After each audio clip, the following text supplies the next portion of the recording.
d'un projet initié par l'Agence brésilienne de coopération avec les pays d'Afrique. Projet expérimenté depuis un an dans la localité de Gléy pour booster la culture du coton et lutter contre les insectes ravageurs. Cette semaine, l'heure de l'évaluation a sonné. Les résultats à découvrir tout de suite dans ce journal. Suite de la sensibilisation de toutes les composantes du pays sur l'importance du prochain sommet sur la sécurité et la sûreté maritime. Tous les Togolais doivent être mis à contribution pour la réussite de cette rencontre de haut niveau. Et puis on connaît enfin le nouveau président du Gabon. Ali Bongo a été réélu pour un second septennat avec 49,80% des voix. Des résultats contestés par l'opposition et des heurts ont déjà eu lieu dans certains quartiers de la capitale Libreville. C'était les titres de cette édition. Bonsoir à toutes et à tous et merci de nous rejoindre pour le 20h sur la télévision togolaise. La section togolaise du réseau africain des personnels des parlements organise depuis ce matin une formation à l'intention du personnel de l'Assemblée nationale du pays. Les travaux visent à explorer les innovations du nouveau statut de la fonction publique et les avantages qu'il comporte. Une rencontre présidée par la troisième vice-présidente du Parlement. Le compte rendu avec Rachida Amadou Tchassinam Baga. Le personnel de l'Assemblée nationale s'approprie le contenu du nouveau statut général de la fonction publique. Adopté en 2013, ce cadre juridique et réglementaire prend en compte de nombreuses réformes qui visent à professionnaliser l'administration publique. Des innovations importantes que la section nationale du réseau africain des personnels des parlements veut partager avec le personnel administratif de l'Assemblée nationale. Le statut général de la fonction publique, adopté en 2013, a adopté un certain nombre d'innovations qui prend en compte les réformes initiées par le gouvernement. Et pour nous, il est question de donner l'opportunité au personnel de l'Assemblée nationale de s'approprier le contenu de ce statut. Il s'agit de voir, entre autres innovations, les questions liées à certains avantages contenus dans le nouveau statut général de la fonction publique.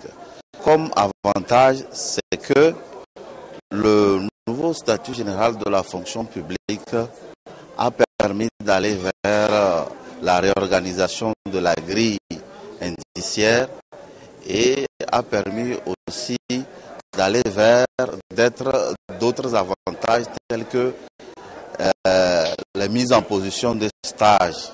Il y a aussi certaines libertés syndicales qui sont renforcées. Les échanges vont porter sur les avantages sociaux prévus dans le statut général de la fonction publique, la liberté syndicale et ses restrictions, avec en toile de fond la déontologie administrative et le travail parlementaire.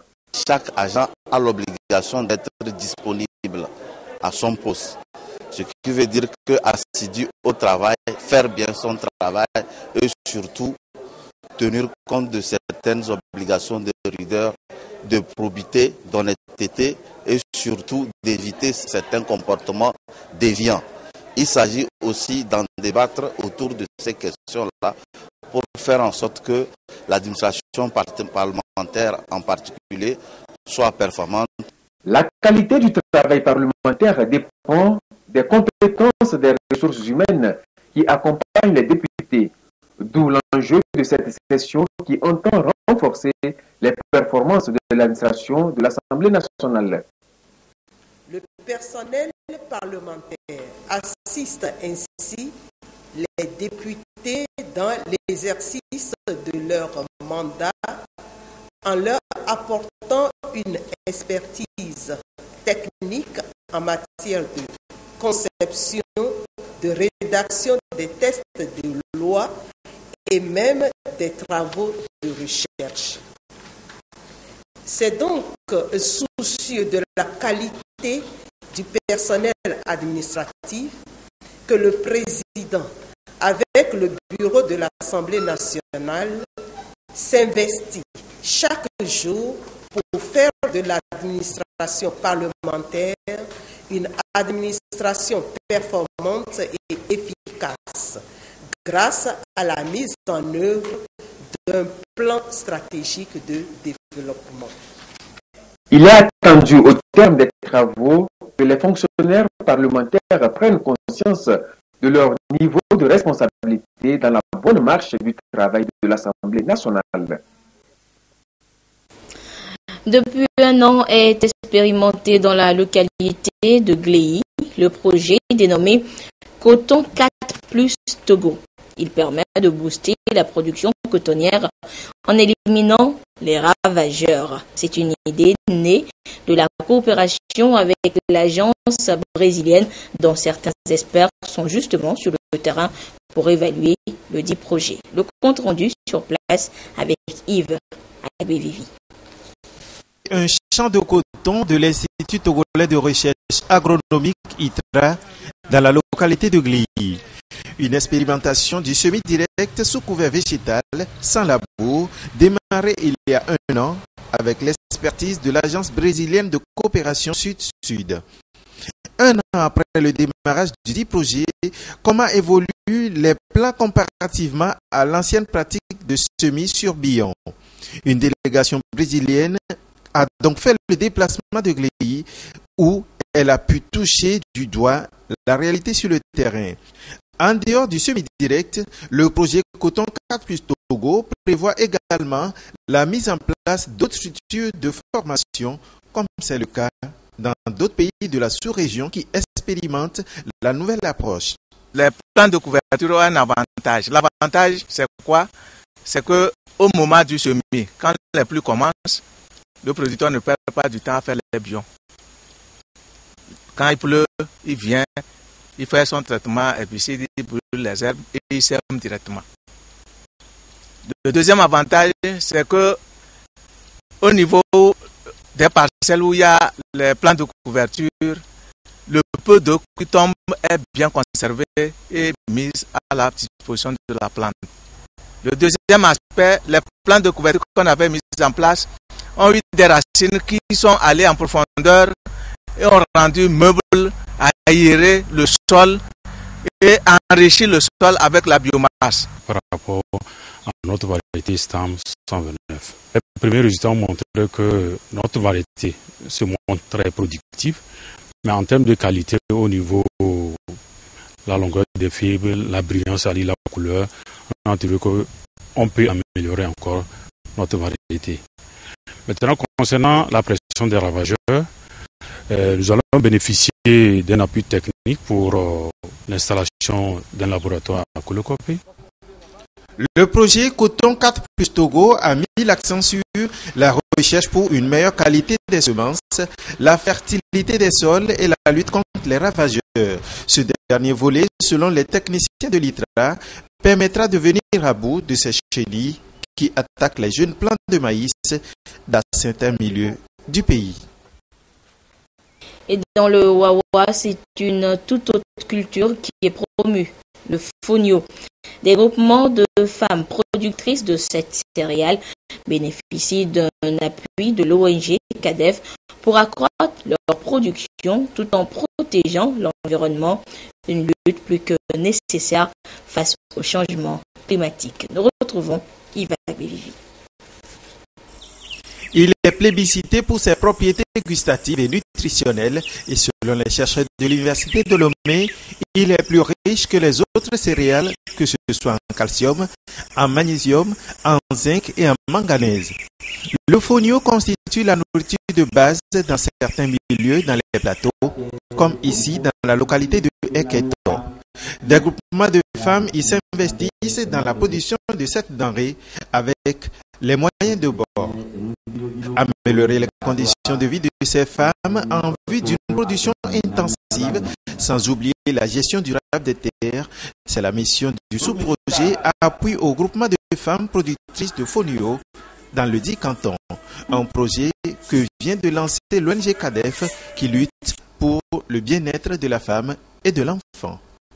le fonio, malgré que cette culture soit une culture de base de la préfecture, la culture tend à disparaître compte tenu de la délicatesse de ce travail.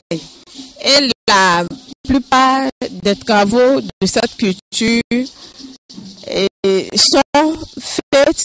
sont faits par les femmes. Et au même moment, la complexité ou bien la délicatesse de ces travaux fait que les femmes se découragent, se défont des activités de cette culture. Pour ça que nous sommes dit qu'il va falloir appuyer ces femmes. Nous voulons profiter et protéger l'environnement à travers la mise en terre de certains plans. Le canton de Eketo, essentiellement agricole, regroupe 12 villages. Le projet d'appui au groupement de femmes a bénéficié de l'appui du projet Gestion intégrée des catastrophes et des terres PGICT. Et les femmes ne sont pas seulement productrices de fonio, elles sont souvent également exploitantes des plateformes multifonctionnelles. Ces infrastructures mises en place dans plusieurs localités du pays pour lutter contre la précarité. Et dans la région de la Kara, les exploitants de ces plateformes multifonctionnelles se sont réunis en réseau. Réseau qui a tenu pour la première fois cette année son assemblée générale afin de définir un plan d'action exercice 2017. Depuis Kara, la correspondance de Nestor Monzo. Pour le compte du programme national de développement des plateformes multifonctionnelles, 36 villages sont bénéficiaires dans la région de la Kara. Lors d'une rencontre en juin dernier, les exploitants des plateformes de ces villages ont senti le besoin de se mettre en réseau pour plus d'efficacité. Ce réseau tient sa première assemblée générale à l'échelle des responsables des comités de gestion. Un rendez-vous du donner et du recevoir qui a permis aux participantes de faire des témoignages. La plateforme m'a apporté beaucoup de choses. J'ai appris à manipuler le moulin, à mettre en marche le moulin, à faire ce que le garçon aussi faisait et on les regardait. La plateforme aussi a laissé que aujourd'hui je peux planifier toute activité que j'ai. J'ai suivi des formations qui m'ont mis à un niveau que je peux gérer moi seul sans quelqu'un. Dans ce temps-ci, la femme elle-même peut payer l'école de son enfant. Elle-même peut amener son enfant à l'hôpital. Avant, on allait ailleurs pour 7 km pour moudre la farine. Quand la plateforme est venue, maintenant nous sommes à l'aise. On ne se déplace plus. Avant, on ne connaît pas le calcul comme ça. Si on vend les choses, on ne sait pas. On prend l'argent, on associe seulement. Donc avec la plateforme, ça nous a montré que si tu vends quelque chose vers le soir, tu vas faire tel compte et tel compte. Et tu vas enlever telle chose comme ça, comme ça. Avant, là, nous, on ne connaissait pas ça. Les plateformes multifonctionnelles ont commencé par être installées dans la région de la Kara il y a 2 ans, avec pour partenaire de mise en œuvre le PADES, Programme d'aide pour le développement économique et social. À cette assemblée générale, il s'est agi de partage d'expériences et d'élaboration d'un plan d'action du réseau pour l'année 2017. Nous sommes là pour leur apporter nos conseils parce que c'est d'échanger entre eux pour voir de quelle manière certaines ont commencé par émerger. Comment les autres se prennent pour émerger, pour être performants, pour que la rentabilité de leur entreprise soit viable. De façon générale, il y a quand même près de la moitié qui excellent. Le programme national de développement des plateformes multifonctionnelles a été lancé en 2011. À ce jour, 192 ont été installés à travers le pays et produisent déjà des changements dans la vie des ménages défavorisés. En vient à ces nouvelles étapes de la sensibilisation des populations à la base sur l'importance du prochain sommet sur la sécurité et la sûreté maritime dans notre pays. À Palimé, où il est arrivé ce matin, le ministre Guy Madjer Lorenzo de la communication a échangé avec les transporteurs et commerçants sur les enjeux de cette rencontre. Pierre Soussouko. Palimé. Une étape dans la tournée de sensibilisation du ministre de la Communication sur le sommet de l'Union africaine consacré à la sûreté et la sécurité maritime et le développement en Afrique. Ici aussi, les acteurs de la chaîne de transport de la région des Plateaux Ouest ont été édifiés sur la portée de ce rendez-vous. Guy Madjer Lorenzo a expliqué à ses interlocuteurs les impacts de l'insécurité sur les activités maritimes et les conséquences sur le développement socio-économique. Nous sommes venus leur dire que ce sommet, c'est également leur sommet, parce que la sécurité maritime conditionne leur travail. Lorsque les marchandises arrivent au port, ce sont eux qui les transportent à l'intérieur de notre pays, vers Palimé, vers Takwame, vers Saint-Cassé, et même qui vont au-delà dans les autres pays. Donc, s'il n'y a pas la sécurité maritime et que les bateaux ne viennent pas, ou que très rarement, eh bien, ils n'auront pas grand-chose à transporter. Premièrement. Deuxièmement, avec l'insécurité maritime, le coût du fait, le coût de l'assurance augmente.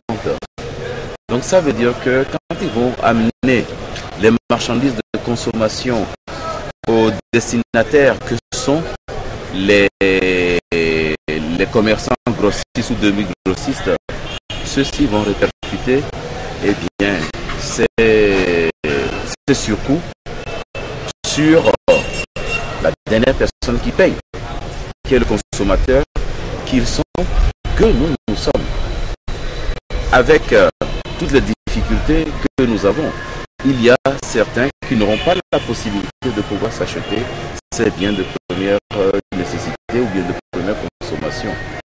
Donc, pour les transporteurs, pour les commerçants, le fait qu'il y ait la paix et la sécurité au niveau des océans, au niveau de nos eaux, des approches des navires vers nos ports, est un gage de développement pour eux. Message est bien partagé par les différentes parties prenantes à cette rencontre. Les élus locaux mesurent également la dimension de ce sommet et adhèrent à la dynamique, celle d'informer les populations à la base. Le sommet extraordinaire sur la sécurité, la sûreté et le développement dans les mers, il est important de faire une grande sensibilisation, une communication là-dessus, pour que le commun du Togolais comprenne le sens à donner d'abord, ou bien donner à ce sommet, les intérêts et surtout le profit, la dividende à en tirer. Transporteurs routiers et conducteurs de taxi-moto ont aussi pris conscience du rôle qui sera le leur avant, pendant et après le 15 octobre prochain. Le ministre Payadou Aboukessi était face à la même cible dans les régions maritimes et des plateaux. Les chefs traditionnels, les garants des us et coutumes sont appelés par le ministre de l'administration territoriale à servir de relais auprès de leur collectivité sur les enjeux de cette rencontre continentale. Dodo Haré, Patrice Bokor et Dem Soussouko. La tenue à Lomé du sommet de l'Union africaine sur la sûreté, la sécurité maritime et le développement en Afrique est dans sa phase ultime de préparation. Le gouvernement s'emploie à sa bonne réussite en mettant en contribution les forces vives de la nation. Le ministre en charge de l'administration territoriale et des collectivités locales était face aux garants des us et coutumes des délégations de femmes et de jeunes des lacs Vaud et Bamono. Il est question d'échanger sur les enjeux de cette rencontre continentale. Si ces trafics échappent au contrôle des forces de sécurité, ces armes vont se retrouver dans la population. Et tout le monde peut être victime de ces trafics-là. Les faux médicaments, si on laisse passer les faux médicaments, qu'est-ce qui va se passer? Ce sont les populations qui seront victimes parce qu'elles vont consommer des médicaments qui sont prohibés. Et les drogues, si on ne contrôle pas bien nos frontières maritimes et que les drogues atterrissent dans nos pays, quels sont ceux qui seront victimes? C'est notre jeunesse qui sera victime. Sur les mers, il n'y a pas de frontières physiques. Si nous prenons des mesures pour que notre côte soit sécurisée et que les voisins n'ont pas les mêmes mesures, si l'insécurité règne chez les voisins, même si nous prenons des mesures, on n'a rien fait. Donc, il faut que la sécurité règne partout. Et donc, c'est pour ça que le chef de l'État a été inspiré. Ces échanges ont donc permis aux différents acteurs de la vie nationale d'apprécier à sa juste valeur l'engagement pris par le Togo en organisant ce sommet. J'ai retenu beaucoup de choses. Si nous rentrons dans nos villages respectifs, on va savoir comment on va essayer de convaincre nos frères, nos sœurs, nos parents. Tout ce que le ministre vient de nous dire concernant la sécurité maritime, nous devons s'impliquer totalement parce que sans la sécurité, on n'a pas la paix. Selon les statistiques, 90% des importations et exportations en Afrique sont effectuées par mer. De nos jours, les attaques et pirateries se multiplient, raison de plus pour l'Afrique tout entière d'élaborer et d'adopter les chartes sur la sécurité maritime, ceci en vue de baliser la voie au développement de l'économie bleue. Dans 40 jours exactement, le Togo recevra plus de 4500 participants au sommet de Lomé pour définir une stratégie commune de lutte contre l'insécurité maritime en Afrique. La réussite du sommet extraordinaire de l'Union africaine sur la sécurité, la sûreté maritime et le développement en Afrique préoccupe l'exécutif qui table sur une implication de tous les acteurs de la vie sociopolitique et économique du pays. Amener chacun à jouer sa partition. Telle est la dynamique dans laquelle se situe la tournée de sensibilisation du gouvernement.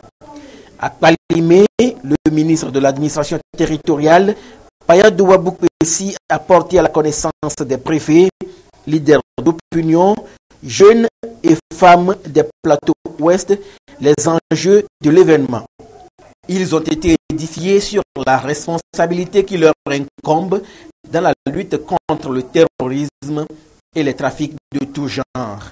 Nous avons expliqué ce qui se joue sur les mers aujourd'hui. Le banditisme, la piraterie, le trafic de drogue, le trafic de médicaments, de faux médicaments, etc. Donc tout ça, si le contrôle n'est pas bien assuré et que cela échappe au service aux forces de sécurité, ça peut atterrir partout.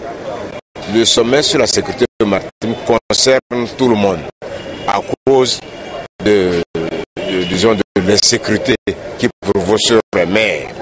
Bien sûr, au Togo, nous avons la chance. Le président de la République a pris des mesures de sorte que, disons, ces fléaux, ces crimes ont baissé de façon drastique sur les côtes togolaises. C'est une rencontre d'écoute et d'échange pour mettre les populations à la base au même niveau d'information. Du 10 au 15 octobre à Lomé, Les 54 pays africains et les experts internationaux qui prendront part à ce sommet extraordinaire vont adopter la charte africaine sur la sécurité maritime. Elle sera dénommée Charte de Lomé, destinée à mettre en œuvre une politique de lutte contre la piraterie, les trafics de drogue et d'armes et la pêche illégale. Bref, trouver des solutions efficaces dans la lutte contre l'insécurité maritime, une insécurité qui sape l'économie bleue. Les chefs traditionnels impliqués dans les préparatifs de ce sommet pour préserver un climat de paix, c'est l'objectif visé par le ministre de la Sécurité, le colonel Yark Damhan, ce matin à Lomé. La réussite de ce rendez-vous continental en dépend. Sonia Ameniko, Siver Abidou. Des têtes couronnées et des responsables de jeunes et femmes de la région maritime mobilisés pour s'approprier les enjeux du sommet que le Togo s'apprête à accueillir en octobre prochain. Ils sont ici entretenus par le ministre en charge de la sécurité, le colonel Yak Damham, qui leur a expliqué de bout en bout l'intérêt de cette messe continentale avec à la clé la lutte contre la piraterie maritime. Il s'agit pour le ministre de faire comprendre à chacun d'entre eux le rôle qui est le sien dans la réussite de ce grand rendez-vous. Elle doit se dire, le sommet, c'est leur sommet, c'est son sommet. Qu'est-ce qu'il faut faire? Il faut tout faire pour que ça soit une réussite. La première chose, c'est faire en sorte que le climat que nous connaissons dans notre pays, le climat de paix et de sécurité, soit préservé. Si on leur dit par exemple telle rue est barrée parce que il y a des cortèges qui passent, ça doit être naturel, on doit prendre ça sportivement. C'est notre sommet, nous voulons sa réussite et nous cédons une partie de notre liberté. Une fois dans leur localité, de partager l'information avec les compatriotes qui sont restés sur place pour que le moment venu, celui qui est à Tolokopé, il y a un sommet qui se passe. De ma position de Tolokopé, je dois contribuer aussi à la réussite de ce sommet. La mer dispose de beaucoup de richesses, ce qui nécessite une véritable préservation pour un développement de l'économie bleue. Le sommet de Lomé, c'est de parvenir à réduire les risques et les menaces, au premier rang desquels les actes de tout genre, notamment la piraterie maritime, les trafics de stupéfiants ainsi que l'immigration clandestine pour garantir la paix et la sécurité en mer. Les gardiens des us et coutumes et les populations à la base sont donc mis à contribution pour l'aboutissement du sommet. Direction maintenant le Gabon. Après 24 heures de suspense, on connaît depuis cet après-midi le nouveau président du pays.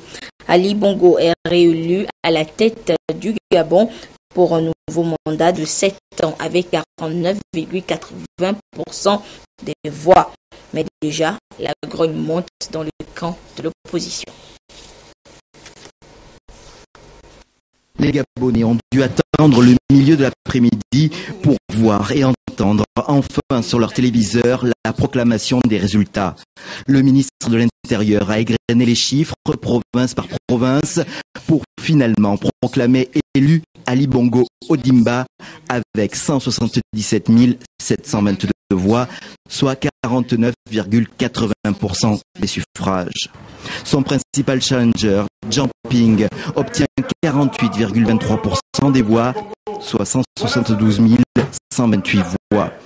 Le taux de participation est de 49,89%. Mais ces résultats sont déjà contestés. Un peu plus tôt, la presse internationale a assisté à une grosse colère à l'extérieur de la réunion de la commission électorale. Paul-Marie Gonjou, représentant de l'opposition, est sorti dénonçant des fraudes. Avec 2 autres membres, il a démissionné, refusant de voter les résultats. Et nous voilà ce jour, nous faire avaler que le Haut-Togoué a eu un taux de participation de 99,93%. Autant dire 100%. Même dans les dictatures de l'Europe de l'Est, même dans les dictatures, la dictature de Corée du Nord, même dans les pays où le vote est obligatoire, 100% de taux de participation. Où a-t-on vu ça? Quelle honte! Quelle honte! Nous disons au peuple gabonais qu'il n'a pas à se faire voler sa victoire. Ce n'est pas parce que M. Ali Bongo Ondimba n'est pas propriétaire de la République gabonaise. Cette province du Haut-Ogooué, fief de la famille Bongo, semble avoir été au centre de toutes les discussions depuis le début de la réunion à 8h30 locale, alors qu'elle aurait dû se tenir la veille. Dans cette région, Ali Bongo obtient plus de 95% des voix, avec plus de 99% de participation. Pendant la longue attente, plusieurs voix s'étaient élevées pour demander des résultats crédibles, selon l'expression même du secrétaire général du parti au pouvoir. L'Union européenne a demandé une publication par bureau pour plus de transparence, mais ces avis semblent être restés lettres mortes. Cette annonce pourrait mal passer auprès des partisans de Jean Ping, très remontés et qui n'ont pas quitté le siège de campagne depuis le scrutin. Ils affirment que leur leader a gagné. Déjà, de premiers accrochages entre forces de l'ordre et manifestants sont signalés à Libreville. Mais le pouvoir semble y être préparé. Depuis 2 jours, des forces de sécurité sont déployées à travers la capitale. On apprend donc ce soir des affrontements entre forces de l'ordre et manifestants à Libreville et l'Assemblée nationale du Gabon aurait été incendiée. Autre crise maintenant au Brésil. Dilma Rousseff est poussée vers la sortie. Les sénateurs brésiliens ont voté ce soir la destitution de la désormais ex-présidente du Brésil. Suspendue depuis mai dernier, elle est accusée d'avoir commis un crime de responsabilité et avoir maquillé les comptes publics pour permettre sa réélection. Retour en page nationale, un bureau exécutif vient de être porté à la tête de la coordination nationale des syndicats des routiers du Togo. Composé de 7 membres, ce bureau exécutif et ses membres vont trouver des points de convergence face aux autorités en charge des transports en ce qui concerne notamment la charge à l'essieu contenue dans le règlement 14 de l'UEMOA. Les précisions avec Gérard Lagoudou et Clarisse Atikai. La charge limite de marchandises des véhicules gros porteurs commence par poser quelques difficultés aux transporteurs routiers au niveau du poste de pesage de Djerewiye. Le syndicat des professionnels routiers du Togo, CIPROTO, et l'Union des conducteurs routiers du Togo, UCTT, estiment que cette décision qui émane du règlement 14 de l'UEMOA est diversement appliquée dans les États membres de l'Union. Un espace de concertation a donc été mis en place avec à la tête un comité de 7 membres chargé d'échanger avec les autorités en charge du transport routier afin d'étudier les obstacles qui freinent la mise en œuvre de la charge à l'essieu. Si je prends le Burkina, les 6 roues chargent 23 tonnes. C'est le transport national. Les 10 roues chargent 33 tonnes. En Côte d'Ivoire, les 6 roues chargent 21 tonnes et les 10 roues chargent 31 tonnes. L'écart varie entre 5 et 7 tonnes. Au Togo, c'est 18 pour les 6 roues, 18 tonnes pour les 6 roues et 26 tonnes pour les 10 roues. Alors, si je prends les 10 tonnes, 26 tonnes ici et 33 au Burkina, ça suppose que nous avons déjà 7 tonnes d'écart et nous nous sommes pénalisés. Nous attendons qu'on augmente un peu, qu'on nous donne encore un seuil de tolérance. La coordination nationale des conducteurs routiers du Togo, CONACIRT, recommande en outre que des ponts bascules soient installés dans les préfectures desservies par les camions permettre aux véhicules d'être pesés avant leur arrivée à Diréoué, ce qui éviterait la décharge du surplus de marchandises. Une décharge qui n'est pas sans conséquence. La CONACIET appelle à une action concertée afin de parvenir à trouver un terrain d'entente dans l'application de cette mesure. Un mot de sport teinté de politique à présent avec ce coup de gueule d'un joueur noir américain. Pour dénoncer l'oppression des Noirs dans le pays, Colin Kaepernick refuse de se lever pendant l'hymne national. Un geste politique qui fait polémique dans un pays qui reste très attaché au symbole de la nation. Regardez. Retentit. Comme le veut la tradition, les équipes sont debout, regard tourné vers la bannière étoilée. Mais un joueur de football reste volontairement assis. Il s'appelle Colin Kaepernick. Par ce geste, le quarterback de 28 ans dénonce les discriminations raciales et prend la défense des Noirs américains tombés sous les balles de la police. Je continuerai à rester assis pour soutenir les personnes opprimées. Il y a des choses qui doivent changer. Et quand je sentirai que les choses ont changé, que ce drapeau est redevenu ce qu'il était et que ce pays traite les gens comme il se doit, alors je me relèverai. Dans un pays où on ne s'attaque pas impunément au drapeau et à l'hymne, l'attitude du footballeur divise. Ses fans, par exemple, ont posté des vidéos où il brûle son maillot. Certains l'insultent et demandent sa suspension. Mais Colin Kaepernick a reçu le soutien des dirigeants de son club de San Francisco et de ses coéquipiers. On n'est pas d'accord sur tout, mais on est une famille. On soutient les gars. L'affaire dépasse le cadre sportif. Les politiques s'en emparent. La Maison-Blanche reconnaît aux joueurs le droit d'exprimer ses opinions. Le candidat à l'élection, Donald Trump, lui, se délecte du scandale. Peut-être qu'il devrait vivre dans un pays qui lui convient mieux, qu'il essaie. Par la voix du réalisateur Spike Lee, certains artistes